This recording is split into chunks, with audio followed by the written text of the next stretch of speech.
This is Andi off Boxing Social in association with Betfred, and I'm Blob Jumbo trainer and manager Jon Pegg here in Birmingham. John, first and foremost, how are you doing?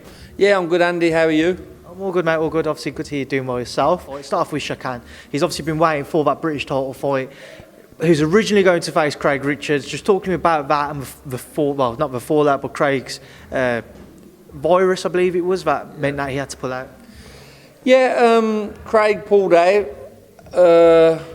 And fair play to Hennessy Sports. They'd kind of put someone on the undercard who was a very good substitute if needed. And they'd put it in the contract that if anything goes wrong, we've got someone ready to step up there. You know, they had really good forward thinking. And Shaq was getting ready to fight. He wasn't getting ready for anyone at that stage in particular. He was just getting fight fit. He was getting hardened. And by the time that we realised what was going on, Paul and Louis started putting a plan into place that was slightly different. But, you know, Shaq was just getting ready to fight anyone at that stage. The British title was there. He was getting fit to fight. We hadn't even started working on particular tactics or anything. So it's not a massive, major problem for us. You know, at the stage that it was, we were just getting him tough, hard and really fit. So it wasn't a problem. We saw a few exchanges, not many, but a few over social media between Shaq and Craig. Was he frustrated at all that the fight wouldn't take place on the back of it? Well, they've ordered that the winner has to fight Craig, so that's not a problem. As long as we do the job, which Shaq's gonna, then we'll fight Craig anyway. And the stuff on social media was more about the back and forth about, well, we don't want a voluntary, we don't fancy that. Okay, we're the mandatory. Well, that's not good enough. Speak to my promoter. And then it was Shaq's promoter who won the purse bids. So Shaq was kind of like, I don't need to do any more. Just that's what he was saying. Just turn up and fight. So he's talking about his fight with Chad then. How exactly do you expect it to play out between Shaq and Chad when they are in the ring? I think it's going to be a good fight, but Shaq's too big. Yeah. People talk about Bob Foster being a giant of a light heavyweight, how big he was. Shaq's 3 inches bigger than him, and his reach is about 5 inches longer. Chad's a good, tough, strong fighter, but really, he's probably a super middleweight. I fully expect Chad after this fight to move down to super middle and pick titles up. Because at super middle, he'll be a very good size for it. Light heavy, he's slightly below average, and Shaq's an absolute freak of nature. You know, the guys who are big at light heavy, such as your Craig Richards at 6'3", some other lads who are 6'2", Shaq has got 3 or 4 inches on them. And as you've seen, he's not a skinny kid. He's got a big upper body. How he quite does it, I don't know. I'd like him to have some kind of all-over medical that says that there's bones missing somewhere or something, because I don't know quite how he does it. Like I say, you look at the giants at light heavy, and Shaq's bigger than all of them, and he's got over a 7-foot reach. That's not easy to deal with. Obviously, Shaq started his career up at cruiserweight. Yeah. How surprised were you that he was able to drop to light heavy so comfortably? Because it was the Ultimate Boxer series that made him make that decision.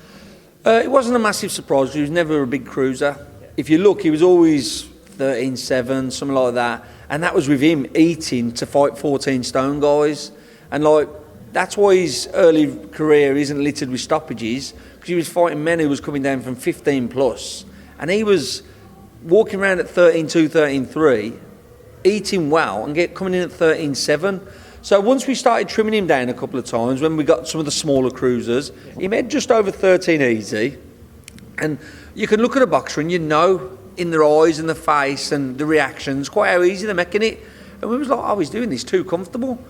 We looked for an opportunity. People didn't really give him us because nobody wanted to fight someone 6'6" at light heavy. Nobody wanted that chance. Ultimate Boxer come along, and he done it comfortable. He actually done the light heavy limit there. And then when he got his English title fight, he was 12 stone 5 and a bit. And, you know, if you're struggling all you want, so you don't come in at 12 stone 5 and a bit, and you don't do 10 rounds moving against a strong opponent like Dex Spellman. We've even hinted that if the right fight was there, maybe even super middle, and he'd be an absolute good 12 5 and a bit. If you're comfy, there's always £2 there. And we were saying, well, if you can get to 12-3, maybe 12, but it'd have to be the right fight because it would be tough. But he'd be an absolute freak of nature at 12 stone, wouldn't he? You know what I mean? But we'll see. Have you had any talks with anybody about a potential super middleweight fight? No, because we want to establish this first. We want to do this because it's no good talking just because you're big for the weight and because you're a top prospect. Because at the moment, even though now he's won the English, he's gone past prospects, but he's still, for the big fights, he's just a prospect. But if we win the British opens so many doors. Look how many people have had world title fights off the back of a British title. It's like it's such an established and well-known title. You can be English champion and you're kind of classed as a good domestic level fighter. You win the British, and all of a sudden Americans and people like that are going, oh, that guy's got a Lonsdale belt. Let's make a defence against him. You know, Jason Wellborn was probably the most recent example of a British champion who got a big chance because he was British champion and he went over there and give it all he's got. So if we do the job that we fully expect Shaq to do and look impressive, and people love the fact of the size of him. We've got a few American people who keep contacting us because people love giants in nature, you know, the circuses and stuff. It's like, oh, they're the biggest man in the world, the strongest man. They love big guys. So when they see someone who's a freak of nature at their weight, it attracts them. And the Americans are having a look at him already, to be honest. Just obviously move away from Shaq and just touch on to Sam as well now. Sam fighting on the same bill. I haven't seen an opponent announced as of yet. Have you got an update for us? We've asked the agent for somebody. It's an 8-rounder now as well because we lost the bout on the bill. We've asked the agent for somebody who's won 20 odd, lost 10. You know, we don't want an absolute world beater because it's not a title or anything. We don't want someone that's, because it's only 8 rounds, but we don't want someone who's won 7, lost 20. Sam will perform down to that. We want someone who, you know, like I say, a decent record, but not something for an 8-rounder that's going to like be a life and death. Or we just want someone that keeps him working, keeps him sharp. Against the better opponents, he's sharper. So we've asked for something like that. So, like I say, we don't want someone with a half and half record or less. We want someone with a positive record, someone who's in the winning side of it. And we'll match. You know, he's walking around now. You'll see him on camera in a bit. He's walking around about 11.5 now, and we're matching him at 11.2. So he's literally walking around, you know, where he's meant to be. So that's good. And we're still looking, going, you're doing like middle too easy. But we know what a struggle welter was. But now he's happy and comfy. He's doing it even easier. When you hated doing it, it was kind of like a chore, makes things harder. So if he comes in at 10-12 when we match him at 11-2, we're definitely still going to keep our options open for maybe welterweight, because now he's happy in his training, like weight-wise, it's coming off easier. You'll see him now. He looks fight ready now. When you see him in the interview in a bit, you have a look at his face and the shape around his shoulders. So there's still options for Sam there as well, and he's got a world top 5 ranking. Who knows what will come from that? I know you said to me as we were coming up here to do this interview, but you've had a lot of people messaging about what's the situation with Matchroom. I know he isn't actually contractually obliged to fight for Matchroom. He hasn't got anything signed and hasn't for a while. What was Matchroom's take on him fighting on a Hennessy Sports show there?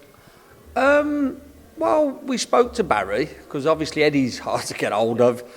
And you know, Barry gives you the right advice no matter what. If Barry did turn round and says, bad idea, don't do it, we wouldn't have even thought about it, because he's never given Sam bad advice. Even when things have been blips and that, Barry's usually kind of read it further on and warned us or says this is the risk. So when we spoke to him, if he'd have gone, oh, don't do that, but he says, Sam's better when he stays active, keep him active, get him out there fighting. You know, if someone's got a big fight for someone, doesn't matter whether it's an American or whatever, they're going to offer that fight. Our guys fight, you know, it's very rare they're tied down, they'll fight, and that's why people like them. So when Barry says, yeah, get out there and do it, and Hennessy Sports have been great with Sam. It's good for them to have an exciting fighter on, but they've also been great with him. A lot of people will say, hold on, you're usually on Matchroom, you stick to that, you wait for your fight over there. Hennessy Sports are just about, let's have the best show possible. And it'd be hard for anyone to say that the fucking Savage, sorry for swearing, is not an asset to any show. When I put him on the Villa or when I put him on little shows up north to keep him active, the fans love that. People say we have fans coming to buy tickets just because he's on. So he's an asset to any show, but Hennessy Sports have been really, really good and really like worked with us to get it right. And like I said, there was no problem. If there had been a problem, you know, when Sam chatted, because Sam chatted with him, when Sam chatted with Barry, if there had been a problem, it wouldn't have happened, because he's got too much respect for like Barry's knowledge to kind of just go, oh, well, forget that, you know. So it's all worked out good. But when you just sit down and ask the question of people and say, well, this is why we're doing this or this is whatever, it usually works okay. It's when you try and do it and not tell people that there's a bit of what's, or try and, like, you know, just speak to people. And if it's going to work, it's going to work. And everyone's been really good about it. And it means Sam gets to fight more often and people get to see him more often. That's not a bad thing with the way he fights. So what is the plan for Sam this year? I know last year you said to me you just wanted to keep him as active as possible. You fought 6 times last year altogether, yeah, so six. So you're trying to replicate something similar. But you also said to me that you wasn't intending on putting him on a matchroom show. I know he went out to Italy and performed with that there and was victorious. What is the plan now for him this year? Again, we're going to take it as it comes. Obviously, you've got to be ready for opportunities. When you've had losses, the opportunities sometimes come more, sometimes come less. But it's important, as I spoke about, when the Italy fight come, we'd kept Sam quite busy. And I think that was the difference between going over there and maybe labouring to a 10th round stoppage or a narrow points loss in a foreign country to going out there and blitzing him in 2 rounds. He was sharp, and he was also on weight consistently. Because it's hard for a veteran fighter of over 30 fights to not let the weight drift up a bit in between. And if it drifts up, then you've got to spend 2 weeks getting it back down. Because he was fighting all the time, it didn't go over like 11-10. So he was straight on weight, and I think that showed. So when I said to you about keeping him active, that was the idea. So when something good come, so this year we're going to keep him active. We're going to do what we're going to do to keep him active. We'll talk to people, but we're ready to take opportunities. He's got a world top 5 ranking. He's actually feeling, like I say, a little bit too good at the weight. So if something comes at welter, we'll consider that. And whatever happens, he'll be having a proper fight by, I think, the middle of the year. And if he wins, you know, who knows where he goes from there. Because every time he gets wrote off, he has a big win. And people are going, oh, he's still here. And then they suddenly realise, oh, he's 26. And that's what we're looking. We're not making no big plans, because we've tried to that before and it doesn't work for Sam. If he has a big plan, it short circuits him. You just throw stuff at him, give him the time to get ready, keep him in shape in between, and he can go in with anyone.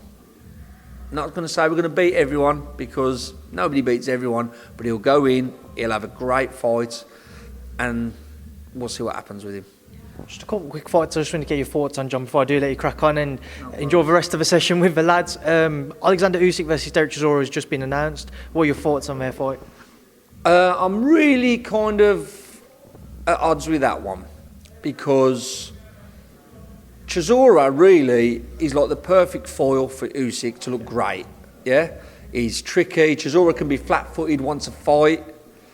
But then I'm thinking, is Usyk planning on becoming a proper heavyweight? Because before, a cruiserweight would move up like a Holyfield and he'd be like 2 inches shorter, a stone lighter. Now people are like 7 and 8 inches taller than him, 3 and 4 stone heavier.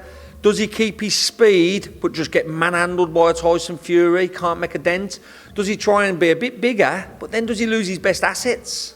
And if he tries to kind of practice this with Chisora, coming in a bit bigger, a bit stronger, slowing his feet down a bit to cope with the even bigger... I think it's a good idea of Chisora, because he's kind of an old kind of size heavyweight. Does he suddenly find himself in a war with Chisora? Chisora don't really lose wars. It's really tricky. My gut feeling is Usyk is too fresh, too crafty, too skillful. And Chisora is had one of the hardest careers of any top-level guy. And I think that will make the difference. But there's that transition of Usyk having to... Because no other cruiserweight has had to look at the kind of guys that are about now. Yeah. 6'7", 6'9", 6'6", 18 stone, 19 stone. 20 years ago, a guy at 6'5" was considered a giant. Now he's kind of average. But Usyk is like the right size for a big cruiser. So I'm just wondering, will that transition make it into more of a war? Will that make it interesting? I think that Usyk will do the job by a real wide points margin. But I think that whole transition thing makes it very interesting.